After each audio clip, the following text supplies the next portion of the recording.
ஓம் ஸ்ரீ குருப்யோ நமக.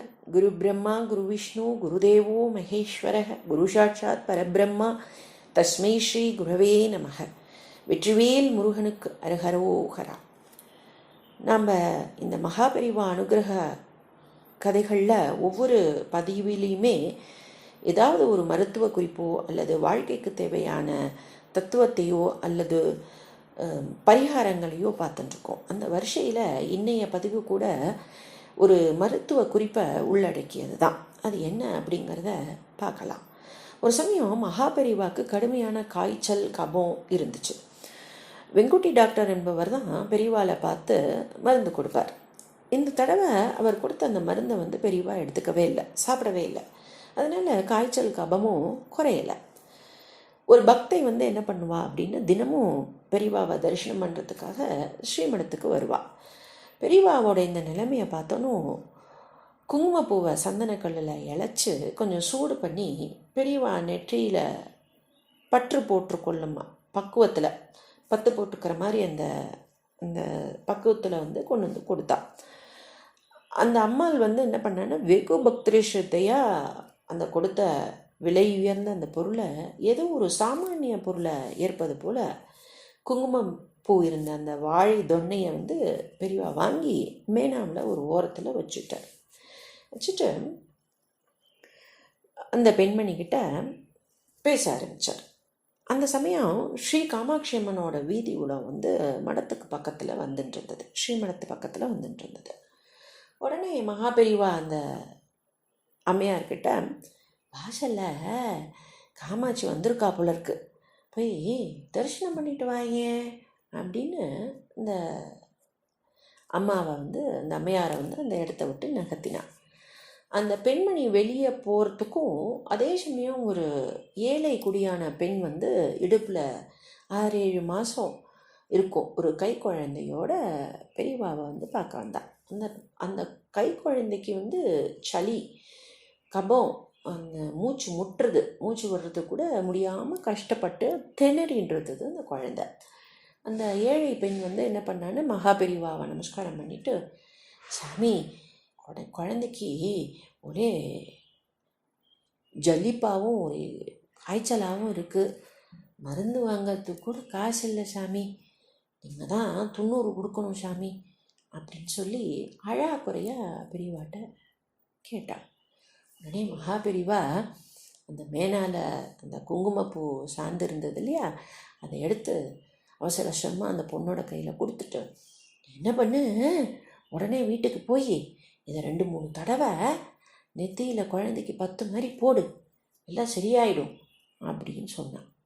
அப்படியே அந்த பொண்ணு நகரும்போது பெரியவா, வாசல்லலாம் ஒரே தூசு தும்பட்டையாக இருக்கும், அதை அப்படியே மறைச்சி வச்சு எடுத்துன்னு போ அப்படின்னு. இங்கே நம்ம என்ன கவனிக்கணும் அப்படின்னா, போகும் வழியில் அந்த குங்குமப்பூ அம்மையார் அந்த தொன்னையை கையில், இந்த தொன்னை இந்த பெண்மணியோட கையில் இருக்கிறத பார்த்தா மனசுக்கு சங்கடப்படுவாரே அப்படின்னு சொல்லிட்டு தான் அதை மறைச்சி எடுத்துணுமோ அப்படின்னார் மகாபெரிவா. அடுத்த நிமிஷம் என்ன பண்ணார்னா, மகாபெரிவா மேனாவில் குங்குமம் இருந்தது, அந்த குங்குமத்தை எடுத்து தண்ணியில் மிக்ஸ் பண்ணி தன்னோட தலையில் 10 மாதிரி போட்டுட்டார். இந்த வீதியில் தரிசனம் பண்ண போன அந்த பெண்மணி அந்த குங்குமப்பூ கொடுத்த அந்த பெண்மணி உள்ளே மகாபெரிவாவை பார்த்தோன்னா நெத்தியில் அந்த சிவப்பு பத்தை பார்த்தோன்னா மனசில் ஏக சந்தோஷம். நம்ம கொடுத்த அந்த சின்ன பொருளை பெரியவா ஏற்றுண்டார், அதை உபயோகப்படுத்தின்றார் அப்படின்னு மனசுக்குள்ளே ஒரே சந்தோஷம். அந்த சந்தோஷத்தட்டியே வீட்டுக்கு போயிட்டார். மறுநாள் காத்தால் அந்த அம்மையார் தரிசனத்துக்கு வந்தபோது, உன் குங்குமப்பூவால் கபம் குறைஞ்சிது அப்படின்னு சொன்னார். அந்த அம்மையாருக்கு உடம்பெல்லாம் புல் அரிச்சிடுது. இங்கே நம்ம என்ன கவனிக்கணும் அப்படின்னா, உன் குங்குமப்பூவால் என் கபம் குறைஞ்சுன்னு சொல்லலை, அந்த அர்த்தத்தில் பெரியவா சொல்லலை. ஆனால் அந்த அம்மையார் கொடுத்த அந்த குங்குமப்பூ சார்ந்து ஏதோ ஒரு ஜீவனுக்கு பயன்பட்டது அப்படிங்கிறத, அது உண்மைதானே, அதை அந்த பெண்மணிக்கிட்ட சொன்னார். அதோட அந்த அம்மாவோட அந்த மெய்யான பக்தியை கூட பாராட்டுறதுக்கு இதை விட வேறு ஒரு சந்தர்ப்பம் எப்படி இருக்கும்? அவள் அந்த தொண்டை கூட பெரியவா மதித்து வாளுக்கு பாராட்டணும் அப்படிங்கிறத செஞ்சார். ஆனால் அந்த நடந்த நாடகத்தை, அங்கே நடந்துட்டுருக்கிற நாடகத்தை நேரில் பார்த்து கொண்டிருந்த அணுக்க தொண்டர்களுக்கு தான் தெரியும் என்ன உண்மை அப்படிங்கிறது. விலை உயர்ந்த அந்த குங்குமப்பூ சார்ந்து ஒரு ஏழை வீட்டு குழந்தையின் துன்பத்தை போக்கித்து. அந்த தேவ ரகசியம் அன்னைக்கு அந்த அணுக்க தொண்டர்களுக்கு மட்டும்தான் தெரியும். இன்னைக்கு நம்ம எல்லாருக்கும் அந்த ரகசியம் தெரிய வந்தது.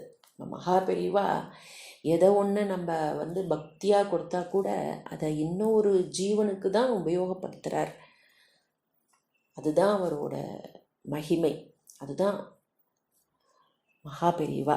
சர்வேஸ்வரனாச்சே, கடவுள் எதையும் தனக்குன்னு வச்சுக்கிறது இல்லையே, அதை பக்தரான நம்மளுக்கு தான் கொடுக்குறார். அதனால் நாம் கூட மகா பெரிவாரோட அந்த பாதார விந்தத்தை கெட்டியாக பிடிச்சிண்டு நம்மளோட வாழ்க்கையில் ஏற்படுற துன்பங்களை போக்கிக்கலாம். ஜெய ஜெய சங்கர ஹர ஹர சங்கர, ஜெய ஜெய சங்கர ஹர ஹர சங்கர.